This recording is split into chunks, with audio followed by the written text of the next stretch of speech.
Hello everyone, today we are going to discuss the variation of accessibility across countries of different economical status. This video is presented to you by Abdullah Tore and Shireen Gindi, medical students in Cairo University, under the guidance of our remarkable mentor Dr. Hiba Tohr, consultant of pediatric surgery. I'll be presenting to you a fascinating article that was published in July 2024 in the British Journal of Surgery. We've included the link below so you can scan the QR code and follow along with us as we continue this presentation.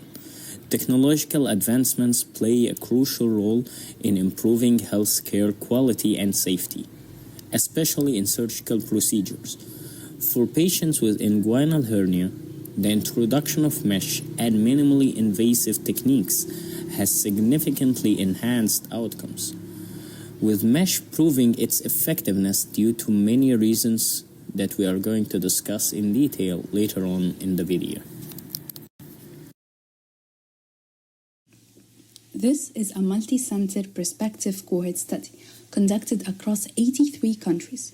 Data was collected from 18,058 patients undergoing elective inguinal hernia repair, and the outcomes were then compared across income levels in either low, middle, or high-income countries. The main goal of the study was to assess access to technologies relevant to the treatment of inguinal hernia patients, with the aim of identifying areas in need of improvement.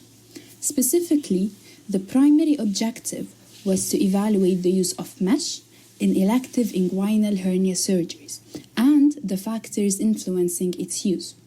The secondary objectives including assessing the utilization of minimally invasive surgery, identifying predictors for its use, and evaluating the safety outcomes associated with both mesh and minimally invasive surgical approaches.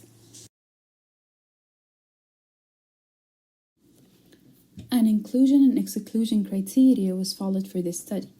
Inclusive factors included any hospital performing inguinal hernia repair, adult patients older than 16 years old undergoing elective primary inguinal hernia repair, and consecutive patients within a 4-week inclusion window from the 30th of January to the 21st of May of 2023. On the other hand, patients undergoing surgery via midline incision or surgeries converted to midline incision were excluded, in addition to emergency surgeries or patients operated on for emergency conditions. Using mesh helps avoid the need for future surgeries, which are both riskier and more complex. The study found that mesh was used in 94.8% of inguinal hernia repairs, with a noticeable decline in usage from high-income to low-income countries. In high-income countries, mesh was used in 98.9% of surgeries, compared to only 72.1% in low-income countries.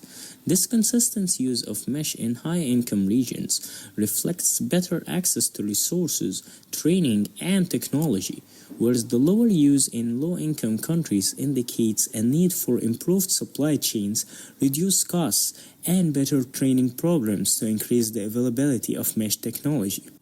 The majority of mesh used was permanent synthetic mesh, which represented 90.2%, as it has been shown to reduce the risk of hernia recurrence, and the most common method of securing it was with non-absorbable sutures, amounting to 52.5%.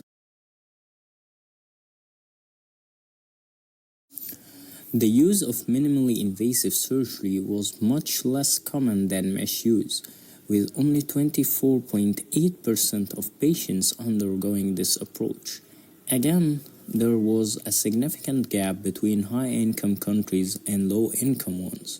In high-income countries, about 29.3% of patients were treated with minimally invasive techniques, compared to just 1.1% in the low-income ones. The most common form of minimally invasive surgery was laparoendoscopic surgery, which was preferred over robotic surgery. The study noted that access to minimally invasive surgery was influenced by factors such as hospital fundings and surgeon experience, with private and tertiary hospitals more likely to offer these advanced techniques. Moreover, bilateral hernias and repairs in women were more likely to involve minimally invasive procedures. These disparities reflect the broader challenges in lower income regions, where limited access to advanced surgical techniques and specialized training impedes the adoption of minimally invasive surgery. Expanding access to these techniques, especially in low income countries, would likely lead to better patient outcomes, as minimally invasive surgery generally results in less post-operative pain and faster recovery times.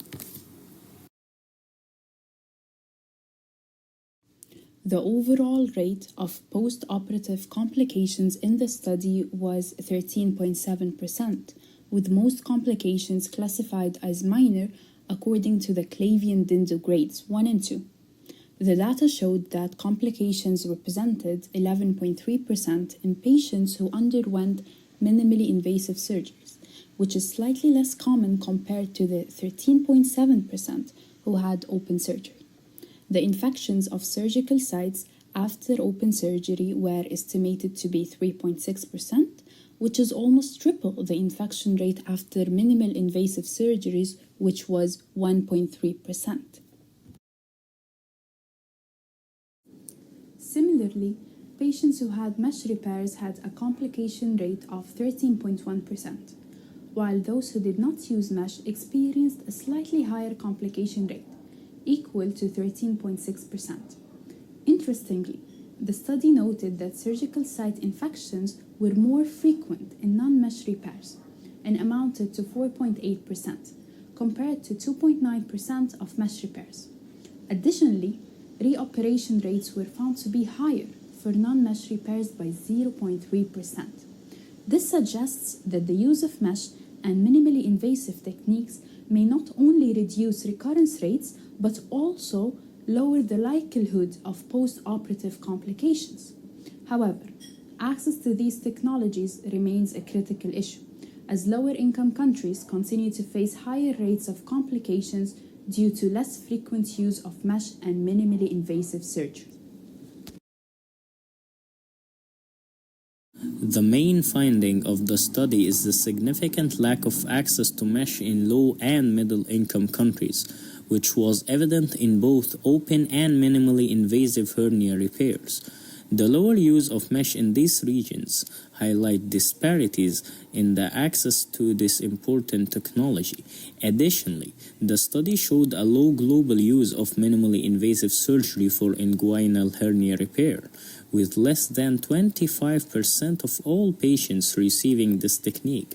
However, it was more common in private and tertiary level hospitals and in the cases of bilateral hernias. The findings underline the urgent need to improve access to mesh technology in lower and middle income countries. Mesh is a cost-effective solution that significantly improves surgical outcomes. Yet, despite these advancements, access to this technology is unevenly distributed globally, with limited availability in lower income countries.